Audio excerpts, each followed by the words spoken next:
Wow! Ang ganda! Tara, punta tayo dito. Kung saan, ang saya at ang ganda. At dito nakakita ako ng mangga. May 3 kilo ang timbang. Oh, yan. Kasi laki ng mukha mo.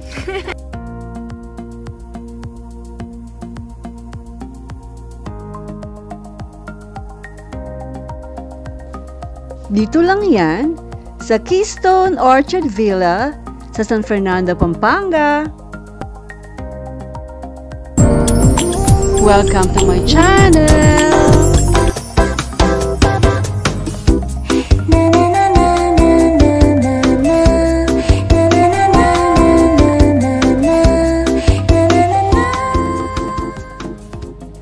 In less than 2 hours from Manila, mararating mo ng napakagandang lugar na to.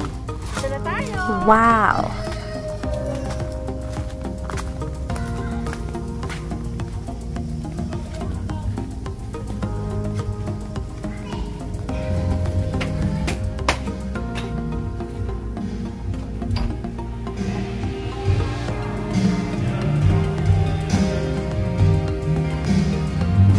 Ayan, we have arrived here sa Keystone Orchard Villas. Ayan po ang itsura niya. Very beautiful, very nice. Mamaya kuha natin yung swimming pool, ha? There. This is the first room.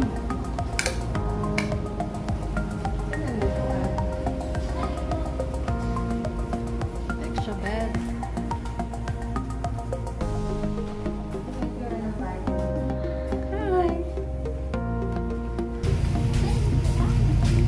The place is so relaxing. Talagang very good for a family vacation or magabarkada kayo. Yan, ang ganda oh. Superb. I'm gonna enjoy the rest of the day. Ayan. Second room. Pwede ba? Hi, Miguel. Ang daming bed. Open the aircon. Pero the aircon.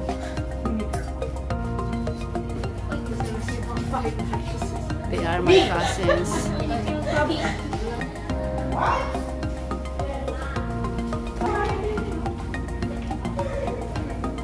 This is the third room.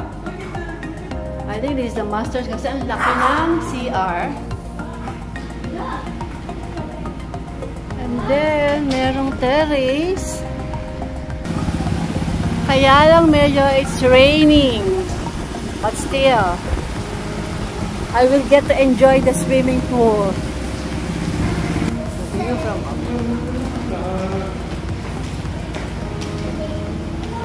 Ayan, nandito ako ngayon sa labas ng villa. This is Keystone Orchard Villa. Pwede wag ako umuwi. Gusto ko na lang dito. Alam niyo, ang ganda rito. I never thought na somewhere in Pampanga, very, very near Manila, merong ganito kagandang lugar, very serene. Pag nandito ka, parang wala kang problema. Parang everything is okay. Kaya nako, kapag nagbala kayo mag-staycation, or mag-swimming, or mag-gathering lang, dito na kayo pupunta kasi talagang, I'm telling you, ang ganda. Ngayon naman, ipapakita naman namin sa inyo. Halika, Nicole. Papakita namin sa inyo, Nicole, yung kanilang swimming pool. Meron tayong guest dito, si Nicole. Dito na natin yung kanilang swimming pool. Let's go swimming!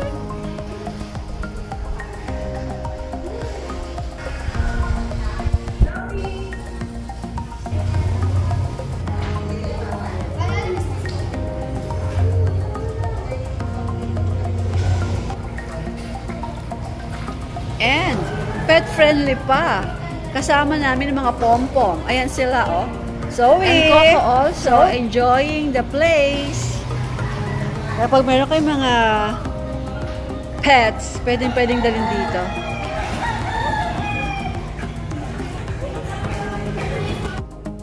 Ayan, alam niyo, it's a beautiful morning.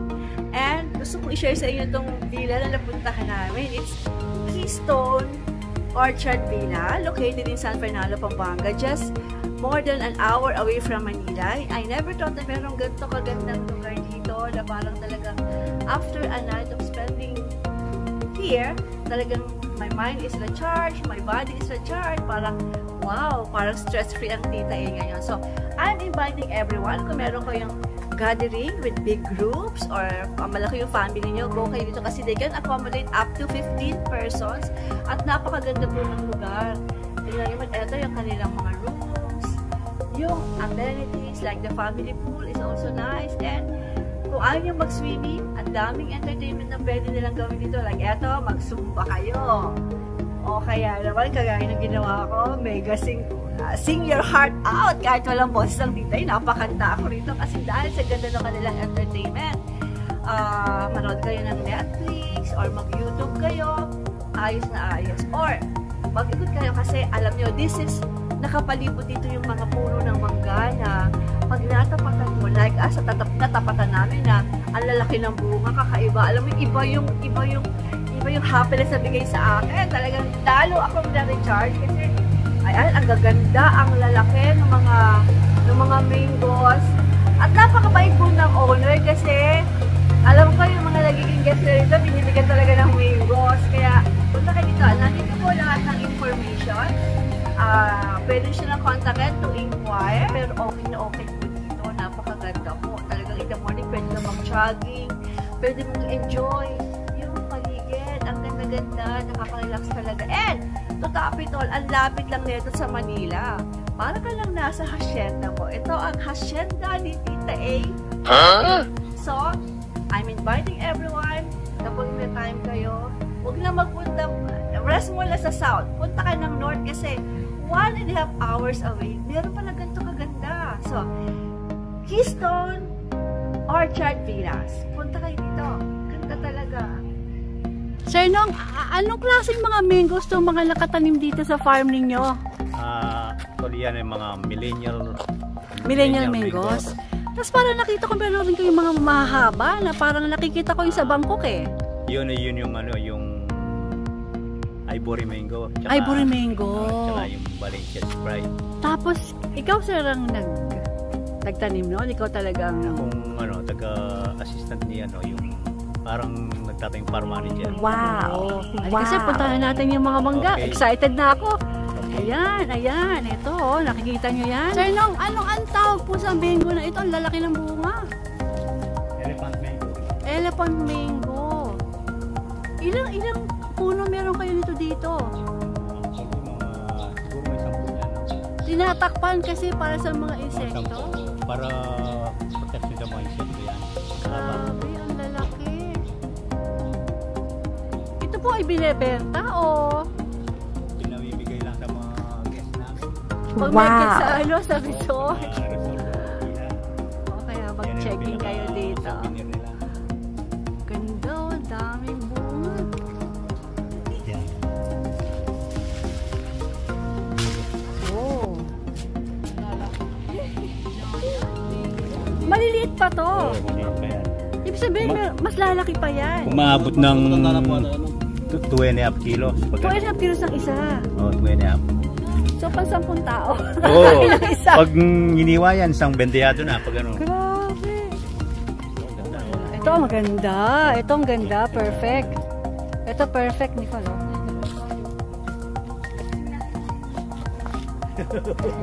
Kayo, kasi laki ng mukha mo.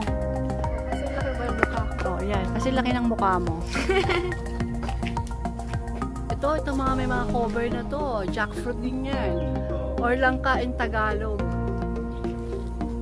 Parang yung production ng mga insekto. Ay, tigas pa.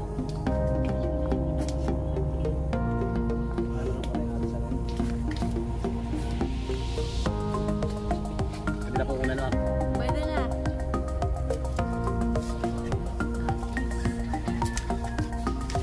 Sir Nong, ano po ito mga ito?